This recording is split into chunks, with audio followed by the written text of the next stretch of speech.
In each of the examples we looked at this week, muckraking journalists worked hard to stoke global outrage and push governments or companies to change what they were doing. Sometimes the campaign succeeded, sometimes they failed. Even when the journalists got what they wanted, when their work led to some kind of change, there were occasionally unintended consequences. E.D. Morell's article stirred up public outrage against King Leopold's horrific rule in the Congo. They impelled the British government to investigate, but King Leopold fought back with a public relations campaign of his own. He didn't cede control of the Congo until 1908, and even then it was only for financial reasons. All those years of bad press and public anger were not enough to make him stop what he was doing. In the end, it came down to money. Henry Wood Nevinson wrote about the abysmal conditions on the Cadbury plantations of São Tomé and Príncipe. He called for the chocolate company to boycott its suppliers. A number of newspapers joined in publishing stories and calling for boycotts, but it took years before the Cadburys decided to act. When they finally changed suppliers, the price of cocoa dropped and U.S. companies bought it up. During the Bengal famine of 1943, the photos and editorials printed by the Statesman newspaper in Calcutta shamed the government into sending food aid and allowing other journalists to report on the situation. The coverage saved lives, but it came too late for the millions who had already died. Late is better than never, of course. There have been many more times when journalists were barred completely from covering famines. In the Soviet Union, an estimated 6 million people died of starvation in the early 1930s under Stalin. The outside world had no idea because reporters weren't allowed to write about it. The same happened in China. An estimated 30 million people perished during a famine in the late 1950s, early 60s. But again, no one outside the country knew because China banned news coverage. So the first and most obvious point about when global muckraking succeeds is that it cannot flourish under closed, authoritarian regimes.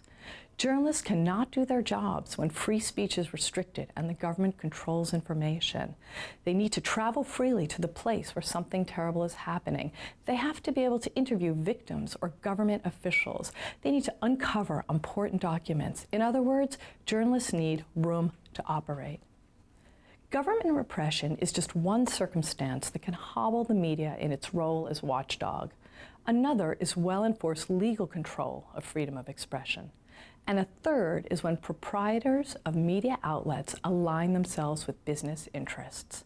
This can lead media owners to squash investigative journalism inside their own companies so they can use their outlets to support their friends or government or even their own business interests.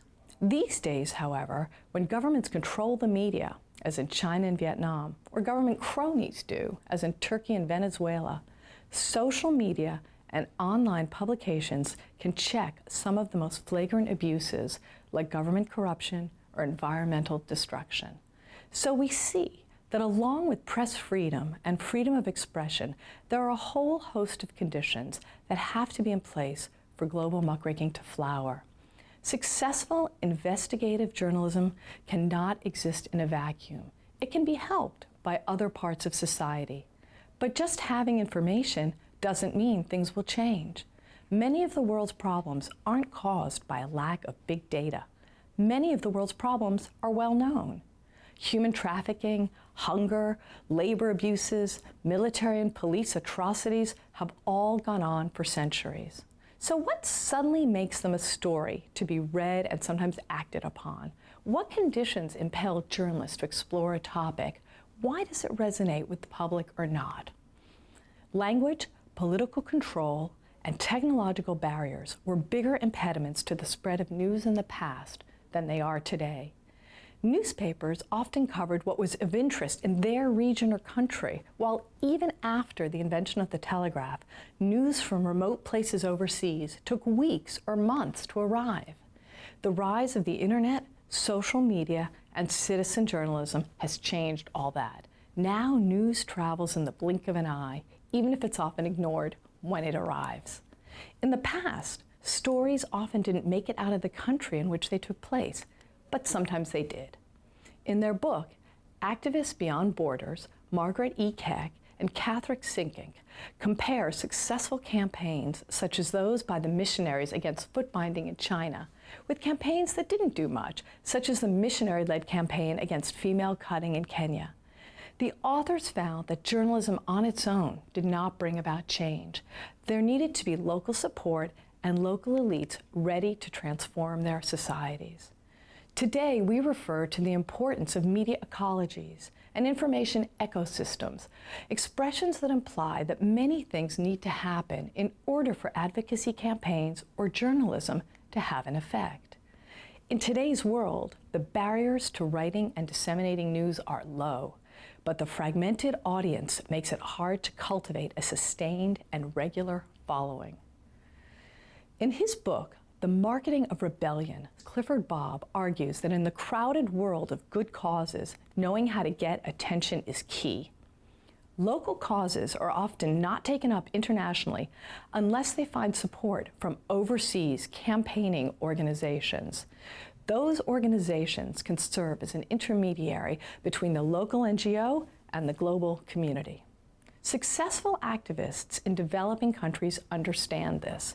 If they are going to mount a global campaign, they need to form connections with Western organizations that will support them and promote their cause. In Global Muckraking, Clifford Bob writes about Nigerian activist and writer Ken Saro-Wiwa, who was executed by the Nigerian government in 1995. Saro-Wiwa is still known today for his work against Shell Oil, but Clifford Bob explains that Saro-Wiwa was originally focused on the Ogoni people in the Niger Delta. But Saro-Wiwa realized he could only be successful if he broadened his campaign to appeal to global environmental activists. So he widened his scope to include the environmental damage caused by the large company Shell Oil. After that, the world became more interested in the campaign that Saro-Wiwa helped lead. Sometimes companies change their behavior because they don't want bad press. Economist Alexander Dyke has written about how sensitive companies are to anything that might harm their reputations. A case in point is the work done by 3 researchers at the University of Auckland in New Zealand.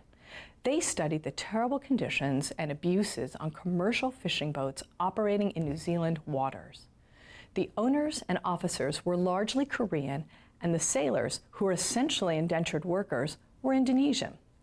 American reporter E. Benjamin Skinner picked up the thread and spent 6 months investigating the floating sweatshops.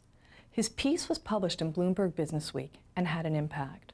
New Zealand turned out to be responsive to the name and shame effect, and so were the large American companies that bought the fish. The New Zealand government rewrote their laws within months. American companies launched investigations. The fishing boat story illustrates that global muckraking has a greater impact when it covers entities that are accountable and there are mechanisms for taking action. It also reveals the important relationship between research and well-established media outlets. The research done by the academics had an even greater impact because it appeared in a well-known magazine. This demonstrates, yet again, the importance of amplification and the fact that traditional media outlets with strong brand names still matter in the fragmented world of the internet. The questions we've asked about when does journalism make a difference are questions that many people want answered these days.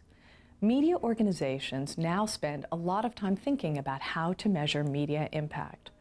These companies are spending money on studies, reports, and the development of new tools and metrics. It's now possible to see whether audiences share or like something they have read or watched. We can also measure how long they stayed reading or watching, and whether a news story went viral on social media or was picked up by other news sources.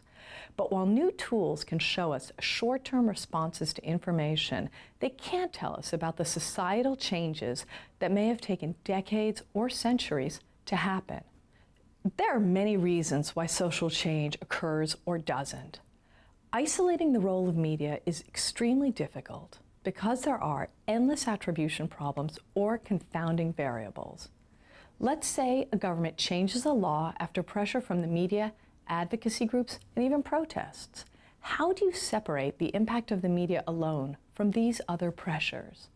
When a transition finally does occur, it's particularly difficult to tease out the role the media played. Often it's in the moments of political transition and upheaval that the media's calls for change are heeded. Think, for example, about the role of information in helping to bring protesters to Tahrir Square during the Arab Spring of 2011. Media is only one part of a larger ecology of change in which many different groups have a part to play. When change is in the air anyway, global muckraking can help push things along. But there also needs to be mechanisms for redress, agencies that care about public opinion, or a problem that's relatively easy to fix, like one corrupt official who can be fired, or one product that is dangerous to use and can be recalled. Journalism is only one part of a bigger picture, but when the circumstances are right, journalism does make a difference. Reframing the way society looks at an issue may take a while, but reporting and opinion pieces, media pressure over years, sometimes decades, can have a cumulative effect. In this section, we talked about how journalism can change the world and how other forces apart from global muckraking can help that happen. We looked at some cases in which global muckraking had an impact and some in which it didn't. We talked about how hard it is to make a change when tackling a large and entrenched system or company that does not want change and does not care about public opinion. In the next section, we'll look at what happens when the rubber meets the road in the form of persistent journalists who write about the big oil and mining companies.